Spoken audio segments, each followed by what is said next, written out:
మాట్లాడిన వక్తలందరూ పూలతోటి సంస్మరణ శ్రద్ధాంజలి ఘటించి తిరిగి ఆశీర్లు కావాలి.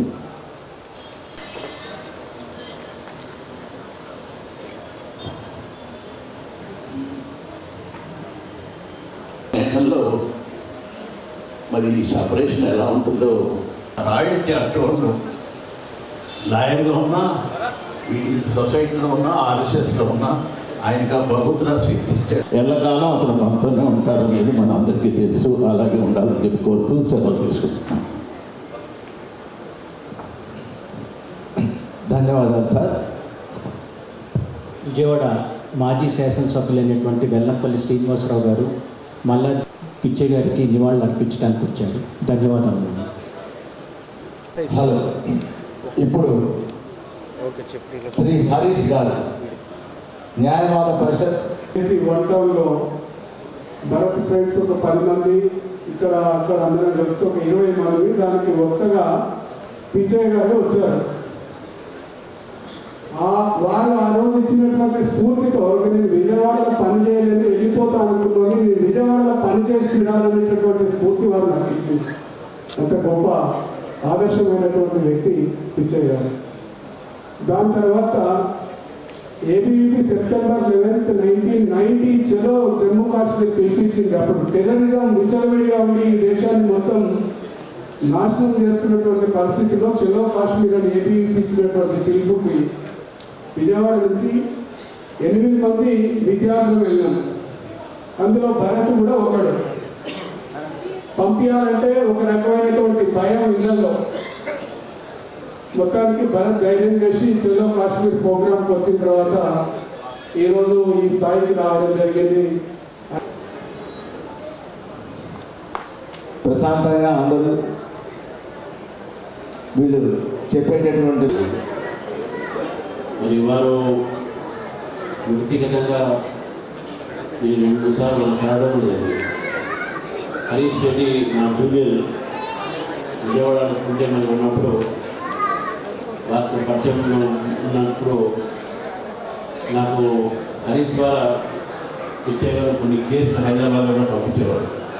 అప్పుడు ఉమ్మడి రాష్ట్రం కాబట్టి నేను హైకోర్టు సివిల్ కోర్టులో ప్రతి వైపు ప్రొఫెషన్ అంటే అడ్వకేట్గా నాకు వాటితో ఉన్నటువంటి అనుబంధం. రెండోది స్వయం సేవకుగా ఒక శాఖ ఒక రెగ్యులర్గా పోయే వ్యక్తిగా, అదేవిధంగా పిచ్చయ్య గారు సింగర్ బాధ్యత తీసుకునేటువంటి వారి విషయంలో హరీష్ రెడ్డి గారు బాగా చెప్పేవారు.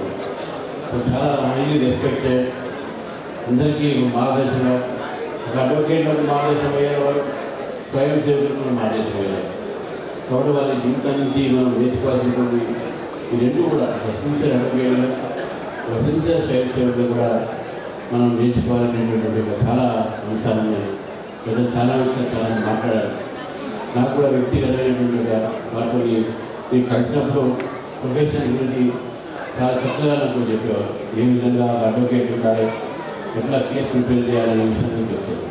మరి వారి అన్నిడు భరత్ గారు నాకు చాలా దగ్గర సుప్రీంకోర్టులో ప్రాక్టీస్ చేస్తున్నాను. మరి వారి ద్వారా కలిసినప్పుడు కూడా వారు కూడా ఎప్పుడు అడగవారి ఎట్లున్నాడు ఫాదర్ అని చెప్పేసి, కానీ వారి యొక్క ఏదైతే ఈ యొక్క సందర్భంలో నేను రావడం అనేది మనసులో బాగా ఉంటే కూడా వారి యొక్క చూపెట్టిన మార్గాన్ని మీ అందరూ కూడా నడుస్తామని చెప్పేసి వారి సందర్భం తీసుకోవాలని కోరుతూ మరి అందరికీ మరొకసారి నా తరఫున తెలంగాణ భారతీయ జనతా పార్టీ తరఫున వారికి నేను వాళ్ళతో తెలుసుకుంటారు. అలాగే మా జీవితాంతం కూడా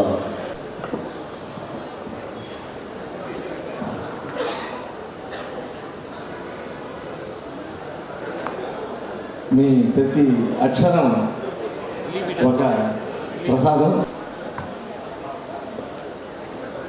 చెన్నై నుంచి భజన్స్, ఫ్లూట్ అవన్నీ కూడా పెట్టించాము. అందరూ నిశ్శబ్దంగా వాటిని ఆస్వాదించండి. భోజనాలు విజయ్ గారికి ఘనమైన నివాళులు అర్పిస్తూ విజయవాడ వచ్చిన దగ్గర నుంచి 1999లో పార్లమెంట్ అభ్యర్థిగా ఉన్నప్పుడు మొట్టమొదటిగా వారికి వెళ్ళి వారి ఆశీర్వచనాలు తీసుకోవడం జరిగింది. ఆ రోజు ఘనంగా నన్ను ఆశీర్వదించారు. నేను ఆ రోజు మంచి విజయాన్ని కూడా సాధించాను.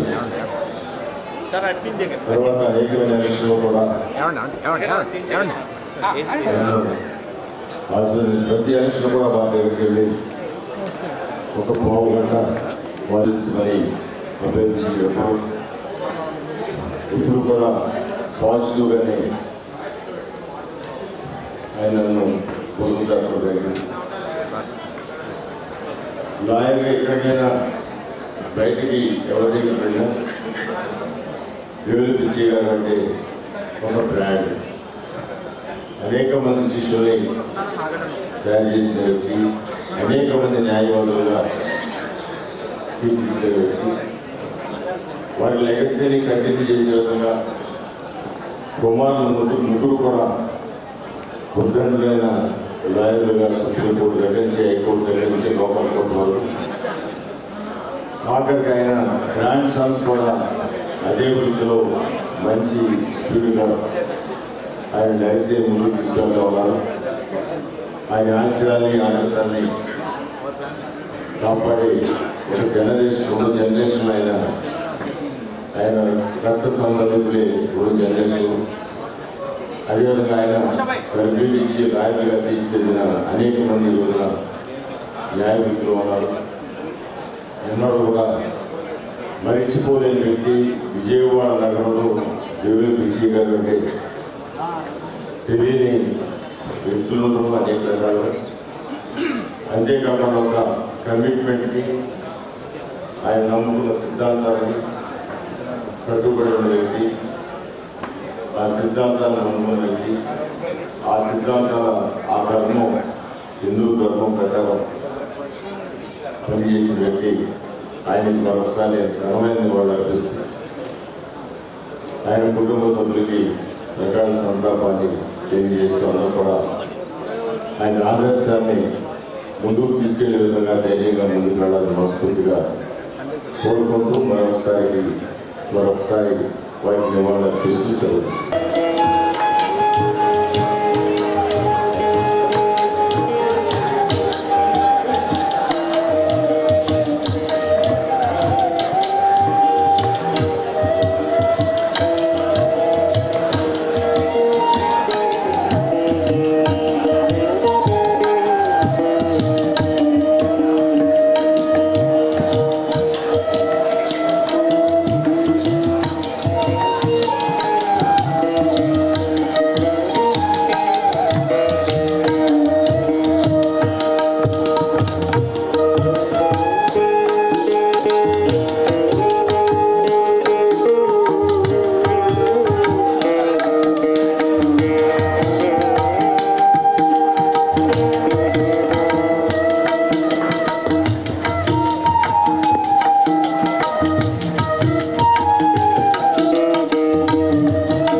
మేము అహ్మదాబాద్ అండి.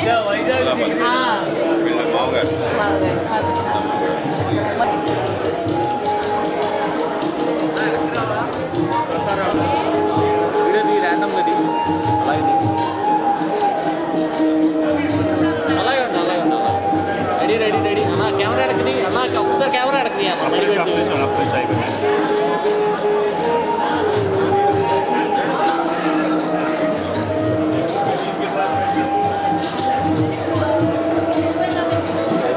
అలాగే